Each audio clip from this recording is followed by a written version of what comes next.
What would you do if the person you trusted most turned your deepest insecurity into public humiliation? For one woman, the answer was unthinkable and irreversible. To the outside world, they were the perfect pair. Friends admired them. Family envied them. But behind closed doors, the cracks were already forming. This isn't just a story about betrayal.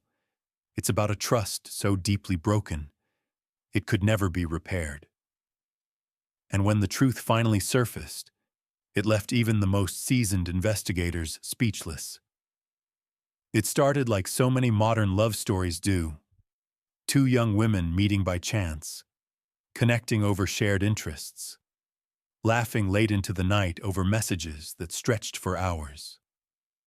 From outside, they seemed inseparable, smiling selfies, weekend getaways, a relationship that looked effortless, enviable, perfect. But perfection is a fragile illusion, and in this story, that illusion was shattered in the most public, most humiliating way possible. One post, one cruel, calculated moment for the entire world to see, and within 12 hours, one irreversible decision. What happened in those final hours remains the subject of heated debate. Some call it a crime of passion. Others believe it was something far more deliberate. But one thing is certain. Once the truth surfaced, it was already too late. A relationship built on trust had become something entirely else. And by the time the police arrived, there were no more second chances. What pushed this relationship past the breaking point? And when the dust settled, who was truly responsible? It started with a name, a profile picture. A simple message was exchanged between two strangers who would soon become inseparable. To their friends, it was the kind of connection people spend a lifetime searching for.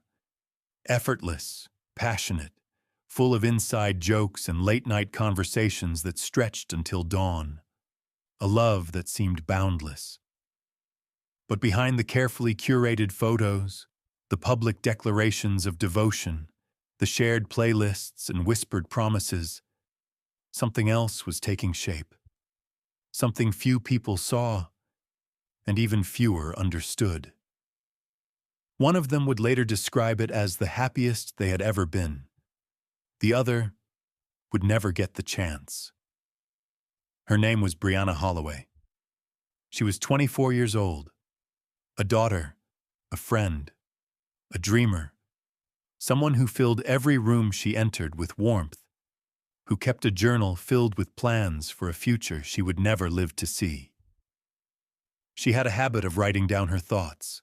Some were small, grocery lists, reminders to call her mother.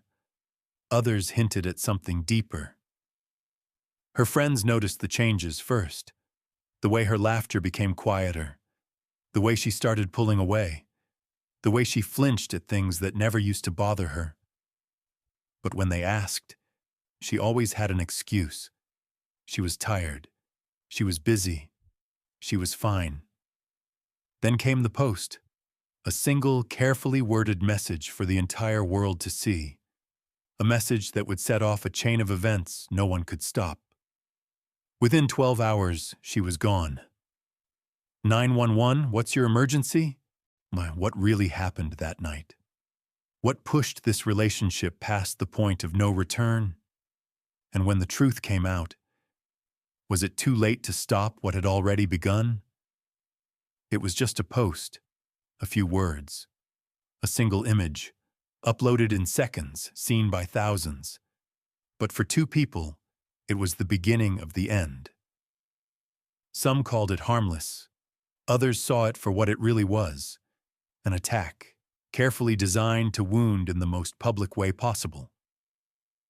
The response was immediate. The phone calls, the messages, the accusations.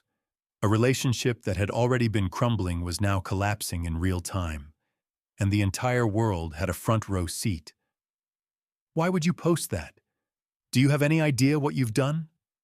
You just ruined everything. Don't ignore me. Minutes turned into hours. The anger grew. The messages became more desperate, more aggressive. And then, they stopped. Until one final message. If you won't talk to me now, you never will. By morning, one of them would be dead. Units responding to a possible homicide. Suspect still on scene. Investigators would later piece together the final moments, the confrontation, the shouting, the sound that made the neighbors stop and listen. And then, silence. What really happened behind that closed door? Was it a moment of rage? A plan set in motion long before that night? And the biggest question of all, was it truly an accident? By the time officers arrived, the scene inside apartment 3B told a story no one wanted to hear. Unit 4-7 responding. Possible homicide. One victim, requesting backup. It was just after 4 a.m. when the 911 call came in. A neighbor, unnerved by what they heard just hours earlier, reported a disturbance. Loud voices, a sudden crash, and then nothing. Inside, the air was thick, stale, heavy with something unspoken. A shattered wine glass near the kitchen. A phone screen cracked, its final message left unsent. A trail of blood leading to the bedroom. And in the center of it all, her body. Paramedics pronounced her dead at the scene. The cause? Blunt force trauma. But the real question wasn't how she died. It was why. This morning, investigators remained tight-lipped about what exactly unfolded in this downtown apartment. What we do know is that one woman is dead, and another, her former partner, is nowhere to be found. No way she did this. Something isn't adding up. The post. It all started with that post. Someone needs to check what it said before it got deleted. The internet was quick to turn speculation into certainty. Some claimed it was an accident. Others were convinced it was premeditated. And as the media frenzy grew, so did the pressure on investigators to find answers. The autopsy would later confirm that the struggle had been brief but violent. Bruising along the arms, defensive wounds, a fatal blow delivered with enough force to end the fight instantly. The murder weapon wasn't planned. It was grabbed in the heat of the moment. But was it self-defense or something far more deliberate? Early on, investigators had no shortage of theories. The first was the most obvious. The ex-girlfriend. The last known person to see her alive.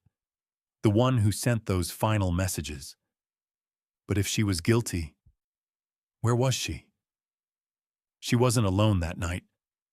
Witnesses placed another person at the scene. Someone who had just as much reason to want revenge. Two names, two stories, one undeniable truth. Someone in that apartment knew exactly what happened. And as the investigation continued, the real question became, who would break first? By the time investigators identified their prime suspect, she was already gone. No signs of a struggle, no frantic escape, just a quiet, methodical exit, like someone who had already planned their next move. When officers arrived at her apartment, they found exactly what they expected. Nothing. No packed bags, no signs of a hasty getaway. Just a single phone left charging on the nightstand, wiped clean. The question now wasn't just who did it, but did she always intend to run? Prosecutors would later argue that this was never a moment of rage. This was something planned, calculated. You think this is funny?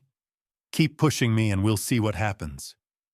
To some, it was an empty threat. To others, it was a warning. Fights became more frequent. The insults are sharper. The silences are heavier. And then, the final blow. A single social media post designed to inflict the one wound that never heals: public humiliation. Social media has destroyed lives before, but this time, it didn't just destroy, it ended. When someone's deepest insecurity is exposed publicly, especially by a loved one, it activates a very primitive response. Humiliation is not just an emotion, it's a threat, a perceived loss of control. And for some people, that loss is unbearable. Some say she was pushed to the edge. Others believe she had already planned how this would end long before that post went live. Either way, the damage was done. And in the eyes of the law, intent is everything. When the trial began, the prosecution wasted no time painting the picture of a calculated killer. The evidence is clear: the messages, the deleted data, the carefully staged escape. This was not a moment of passion. This was a plan, executed with precision. She was scared of her. She told me that. She said, if anything ever happened to her, we should look at Jasmine Cole. Was this a tragic mistake? Absolutely. But murder, the evidence doesn't support that. The defense fought back, arguing that the act was impulsive, a moment of blind rage, provoked by months of emotional manipulation and psychological abuse. The jury deliberated for 3 days, and when they returned, their verdict sent shockwaves through the courtroom. Guilty. But what kind of crime? The final ruling: voluntary manslaughter, a crime of passion fueled by rage, regret, and the unrelenting cruelty of the digital world. Some called it justice, others called it a failure, but no ruling could change the outcome. One post, one night, one decision that couldn't be undone. The case was closed, at least on paper. Justice, delivered in the only way the system knew how. But outside the walls of the courtroom, one question remained. Was the story really over? For the people who mattered most, no verdict could fill the space she left behind. She was kind. She was trusting, and that trust cost her everything. For them, justice wasn't about years in a cell. It was about answers, about understanding what really happened that night, and why. She was afraid of something. She told me she felt like she was being watched, that someone was waiting for her to mess up, but she never said who. It was easy to believe this was a crime of passion, a moment of rage that went too far. But there was one last piece of evidence investigators never explained, something that didn't fit. She never appealed, never spoke about that night again. No tell-all interviews, no public statements, just silence, as if she knew something no one else did. Some believed it was guilt, others weren't so sure. She'd wake up in the middle of the night, breathing heavily, whispering to herself. She kept saying the same thing: they got it wrong. But when I asked her what she meant, she just shook her head. But the most chilling part? A message, a final, unsent message found on the victim's phone. I know who's really behind this. If anything happens to me. This case leaves us with one unsettling question. Was social media just the trigger, or was this tragedy inevitable from the start? Do you think social media played a direct role in this crime, or was this bound to happen regardless? Let me know your thoughts in the comments below. I read every single one. And if you're fascinated by true crime cases that dig deeper into the psychology behind the crime, make sure to subscribe. We uncover the stories that stay with you long after the video ends. Like this video if you want more cases like this, and share it with someone who needs to hear this story. Until next time, stay safe. A perfect relationship? Shattered in hours? A single post that changed everything. And a final unsent message that left more questions than answers. In the digital age, words carry power, and sometimes that power can be deadly. Next time, we uncover the chilling case of a woman who vanished, only to have her phone send messages, days after her disappearance.